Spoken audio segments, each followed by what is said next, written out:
September is National Suicide Prevention Month, and all month long, mental health advocates, survivors, and allies are all coming together to promote suicide prevention awareness and really just be able to talk about this more comfortably.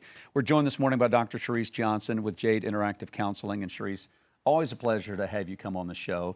It never gets easier when we talk about suicide. And just yesterday morning at Myers Park High School, a 10th grade girl lost her life due to suicide. And every couple weeks, there's another story. And the principal sent out a letter to family and parents that said she was artistic, she was loved by family and friends. And I think that's what is the shocker is so many times. You look at someone who died by suicide and you go, them? Of all people, it seemed like everyone loved them. Yes, and that's why even though this is a difficult conversation, it's a conversation we can't stop having because it's not always the people that you anticipate and you expect. It is very easy for someone to be suffering in silence. Are we just masters of the cover-up? I believe that we have become masters of the cover-up, but our intentions are often well. We don't want to disappoint other people. We don't want other people to feel bad, or there's this guilt beyond, or behind, I feel like I should be happy. I know that people love me. I know that I'm doing well in this area or that, but there's still something missing. And I think that's a hard thing to acknowledge and to share. Yeah, I know there's been times, even for me, where I've gone through periods of depression, and I'll sit there and go, but why? Yeah. I'm grateful for my job. My kids are all healthy. I'm in a good marriage.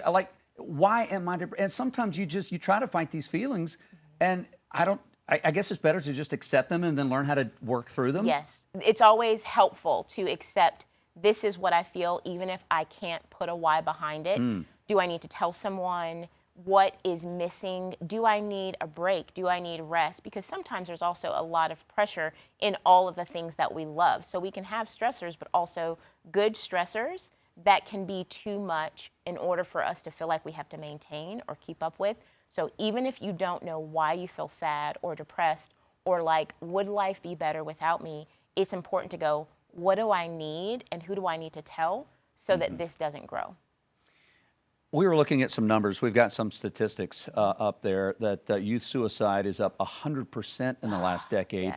Yes. And just this morning, I was reading on the North Carolina DHHS website, last year, over 1,500 deaths by suicide. And looking at these numbers, Charryse, the largest group that is dealing with suicidal thoughts and even following through with suicide is ages 10 to 18. I know. We sometimes think these are adult issues, and they are. Why are kids 10 to 18 struggling the most? Well, if we stop and think about it, look at what kids 10 to 18 have been through over the last decade, comparing that to what some of us have gone through. The number of school shootings, pandemic, loss of connection, being lonely and feeling isolated is a significant factor to feelings of depression. And having people around you doesn't mean that you have true and lasting connections. It can mean that you have a lot of fans or a lot of followers, but that's very different than having people that you feel like you know well. The family dynamics are quite different in terms of the amount of time that we get to spend together and in rest. We're often two ships passing in the night. So there's quite a recipe of changes where the life of students looks very different and they don't necessarily have the skills to manage it. So how do we intentionally, because not everyone has two parents at home, how do we intentionally talk to this age group of 10 to 18 to find out what's going on and then hopefully see those signs and go, I think you need help. Yeah. How can I help you get to this point? It's important to do what we call connect to protect, which means that you are having intentional, consistent conversation with your children. And the hope is it's not something that you do just when you get a feeling that something might be wrong, because you might not ever get that feeling. It's something that you carve into, I want to do things different.